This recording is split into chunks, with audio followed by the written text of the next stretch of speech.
Hello everyone, स्वागत है आपका बैठक एक और इम्पॉर्टेंट और इंटरेस्टिंग वीडियो में। तो इस वीडियो में हम जानेंगे प्रीलिम्स 2022 में क्वेश्चंस रिपीट हुए या नहीं, अगर हुए तो कितने। तो ये वीडियो काफ़ी इंटरेस्टिंग और इम्पॉर्टेंट होने वाला है। तो चलिए शुरू करते हैं। जो लड़ सका है वो ही तो महान है। तो ये आ गए हम अपने 2022 के पेपर पे। इसको शुरू करने से पहले आपके लिए 2 सवाल। फर्स्ट, आपको क्या लगता है क्वेश्चंस रिपीट हुए होंगे, यस और नो। दूसरा, और हुए होंगे तो कितने। इन दोनों सवाल के जवाब आप कमेंट में अभी लिखेंगे। उसके बाद जब वीडियो ख़त्म होगी तो आप उससे मैच करेंगे कि आपकी एनालिसिस कैसी थी। तो मैं 10 सेकंड का टाइम ले रहा हूँ, तब तक आप कमेंट में लिखिए, उसके बाद हम शुरू करते हैं। तो उम्मीद करता हूँ आपने लिख दिया होगा। तो चलिए अब हम स्टार्ट करते हैं। तो ये हमारा फर्स्ट पेज है। इस पेज पे हमारे एक भी क्वेश्चन रिपीट नहीं हुआ है। ये हमारा सेकंड पेज है, इस पे भी एक भी रिपीट नहीं हुआ। ये हमारे third page, question number 11, contempt of court. ये टॉपिक हमारा 1997 में ऑलरेडी पूछा जा चुका है और इसका ये स्टेटमेंट हमारे टेलीग्राम के प्रिकॉशन चैनल पे भी पूछा जा चुका था। उसके बाद question number 14, total number of ministers not exceed 15%। ये क्वेश्चन ऑलरेडी, ये स्टेटमेंट 2007-2009 में पूछा जा चुका है। Question number 16 on anti defection law, ये ऑलरेडी 1998 और 2014 में पूछा जा चुका है। ये टॉपिक हाई एंडिंग टॉपिक है, तो मैं कुछ टॉपिक को मैं HYT लिखते जाऊंगा, जिसको हाई एंडिंग टॉपिक्स की तरह आप समझिएगा, जिससे आगे भी क्वेश्चंस पूछे जा सकते हैं। ये क्वेश्चंस भी रिपीटेड हैं, ये 2000 में इस पे क्वेश्चन पूछा जा चुका है। इसके बाद क्वेश्चन नंबर 20 पे आ जाइए, डिप्टी स्पीकर। ये क्वेश्चन आपके, ये स्टेटमेंट आपको 2017 से रिपीटेड है। फिर 21, मीथेन एंड नाइट्रस ऑक्साइड, ये आपका 2010 से डायरेक्ट रिपीट है। ये क्वेश्चन 25, ये स्टेटमेंट नंदा देवी 2003, नोक्रेक 2004 से रिपीट है। ये सारे डायरेक्ट रिपीट हैं। ये क्वेश्चन मैंने रिपीट में तो कंसिडर नहीं किया है, बट ये वार मेथड से सॉल्व होने वाले क्वेश्चन है। वार मेथड क्या है, अगर आपको अभी तक नहीं पता है तो बैठक पे वार से रिलेटेड वीडियोस हैं, आप उसको देखें और समझें। इसके बाद 28, मोनाजाइट पे ये क्वेश्चन, ये 2009 का स्टेटमेंट है और अगर ये स्टेटमेंट आपको पता होता तो आप इसको सॉल्व कर सकते थे। वैसे बहुत लोगों ने इसको एंटायर से भी एक्सट्रीम स्टेटमेंट समझ के सॉल्व किया है, बट अगर आप प्रीवियस ईयर क्वेश्चन के थ्रू जाते तो आप 100% श्योरिटी के साथ जा सकते थे। फिर question number 29, north hemisphere longest day, 2019 का रिसेंटली पूछा हुआ क्वेश्चन है। इसके बाद हम आगे बढ़े तो क्वेश्चन नंबर 38, प्रोबायोटिक्स, क्वेश्चन 2008 का डायरेक्ट रिपीटेशन है। उसके बाद 39, वैक्सीन। ये क्वेश्चन अभी CDS के रिसेंट जो एग्ज़ाम हमारे फरवरी या मार्च में, जून से 2 महीने पहले शायद हुए थे, उसमें ये सीधा सारे स्टेटमेंट्स कॉपी पेस्टेड है। इसके बाद ये हमारा क्वेश्चन नंबर 42, ये स्टेटमेंट हमारा है 2020 में, ये अंडर 2 कोलिशन के बारे में पूछा गया है। पूरा क्वेश्चन इस पे बेस्ड था, ये स्टेटमेंट हमारा था गलत। उसके बाद 5, कट कट एंड कट, और ये आंसर। तो इस तरीके से प्रीवियस ईयर क्वेश्चन से क्वेश्चन डायरेक्ट सॉल्व होते, कुछ और देखने की ज़रूरत भी नहीं थी। क्वेश्चन नंबर 47, ये महसीर के बारे में 2019 का रिपीटेड क्वेश्चन है, तो सीधा। क्वेश्चन नंबर 15, ये हमारे प्रिकॉशन पे पूछा हुआ था, तो वहाँ से ये सॉल्व हो सकता था। खैर मैं इन क्वेश्चंस को प्रीवियस ईयर में काउंट नहीं करूँगा, वो मैंने बताने के लिए बस बता दिया है। Question number 51, government of India act 1919, ये आपका 2021 का रिपीटेड क्वेश्चन है और ये हाई यील्डिंग टॉपिक है।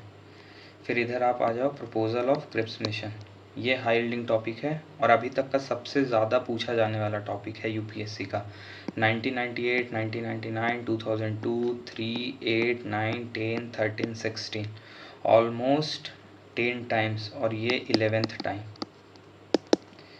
इसके बाद question number 53, Ghadar party, high yielding topic, 1997, 1998, 2005, 2014 and now 2022।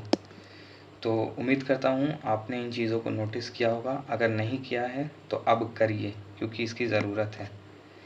फिर आ जाते हैं 57 इंडियन हिस्ट्री, मंगोल इन्वेजन पे। ये क्वेश्चन आपका 2021 पिछले साल पे बेस्ड है। पिछले साल के सेट ए का क्वेश्चन नंबर 38 जाके देखिए, पूरे उसी थीम को सिर्फ आगे एक्सटेंड करके पूछ लिया गया है।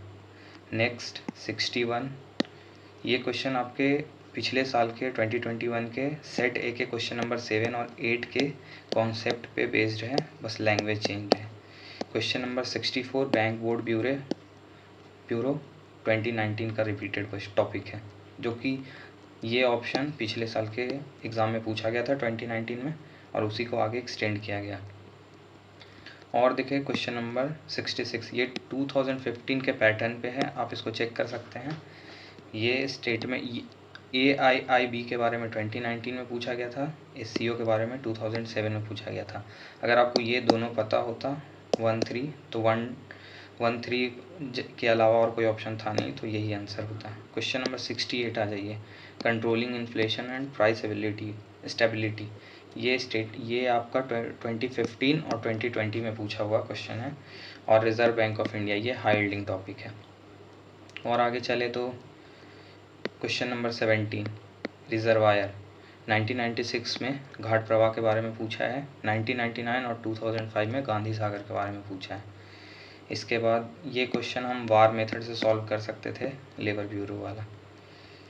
इसके बाद 75, set A question number 98 option B 2020। इसके बाद क्वेश्चन नंबर 73, फिफ्थ शेड्यूल 2019 से रिपीटेड क्वेश्चन है, बस लैंग्वेज चेंज हुए हैं, बाकी सारा क्वेश्चन सेम है। क्वेश्चन नंबर 76, ये वार मेथड से सॉल्व होता है। इनको मैं आगे दूसरे वीडियोस में सॉल्व करके दिखाऊंगा, वार मेथड वाले क्वेश्चंस को। क्वेश्चन नंबर 79, टी बोर्ड 2008 का क्वेश्चन है। ये क्वेश्चन भी वार मेथड से सॉल्व हो सकता था। इसके बाद फिर आ जाइए 82, ये UPSC 2022 का सबसे टफ क्वेश्चंस में से एक था। एक्चुअली में ये क्वेश्चन का ये पॉइंट भी 2009 से रिपीटेड है। अगर आपको ये स्टेटमेंट पता हो जाता कि सही है, तो फिर ऑटोमेटिक आप ये दो ऑप्शन काट के 50-50 पे आ सकते थे। उसके बाद आपके पास 2, 3 और 3 बचता, तो फिर अब यहाँ पर से आप अपना विजडम यूज़ करते सॉल्व करने में। इसके बाद आगे चले तो क्वेश्चन नंबर 88, कैटलोनिया, ये 2018 का क्वेश्चन, सीधा ये मेंशन था क्वेश्चन में, और अगर ये पता है तो आप इसको काट देते हैं, बाकी फिर अपना विजडम यूज़ करके सॉल्व कर सकते थे। 89, वाइल्ड लाइफ प्रोटेक्शन एक्ट, ये भी हाई यील्डिंग टॉपिक्स है, क्वेश्चंस इस पे आते रहते हैं। लैंग्वेज चेंज किया जा रहा है, क्वेश्चन का कॉन्सेप्ट सेम है। और आगे चले तो इधर question number 100, acid rain 2010-2013 direct question. तो ये टोटल हमारे 100 क्वेश्चन हुए हैं। तो इसमें हम एक और जल्दी से काउंट कर लेते हैं टोटल हमारे कितने क्वेश्चन रिपीट हुए हैं। तो चलिए काउंट करते हैं, 1,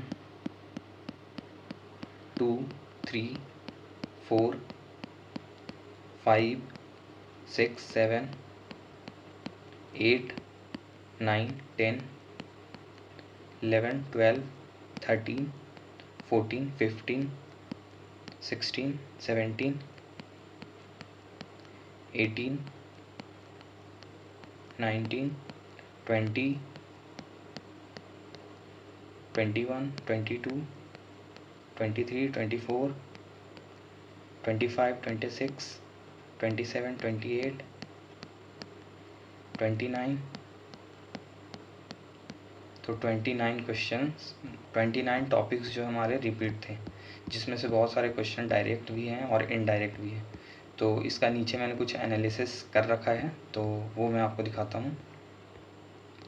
तो ये रहा टोटल क्वेश्चन।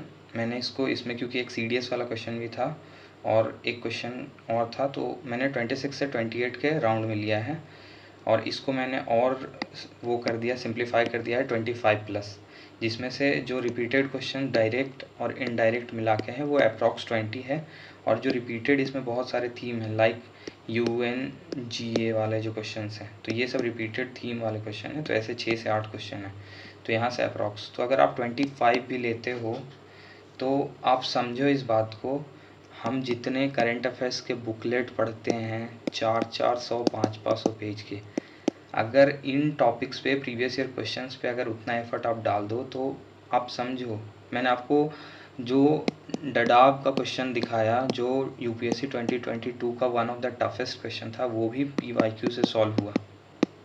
तो इस चीज़ को समझिए, और इसीलिए मैंने hegemony of PYQ series start किया है, ताकि मैं दिखा पाऊँ कि पीवाईक्यू के हेजेमनी क्या है। और अगर आपको ये जितने भी मैंने टॉपिक्स दिखाए या क्वेश्चन दिखाए हैं तो जो रिपीटेड हैं, तो इसको ब्लाइंडली मेरे पर ट्रस्ट नहीं करो, आप इसको चेक भी करो जाके, ठीक है। इस पीडीएफ को मैं बैठक के टेलीग्राम चैनल पे शेयर कर दूंगा, आप वहाँ से इसको डाउनलोड भी कर सकते हैं।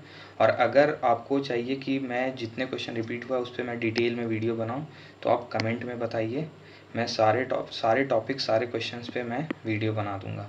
इसके अलावा जो क्वेश्चंस मैंने वार मेथड से सॉल्व करने को बताया है, अगर वो भी चाहिए तो वो भी आप कमेंट में बता दीजिए, मैं सारे क्वेश्चंस को एक एक करके फिर सारे पे वीडियो बना दूंगा।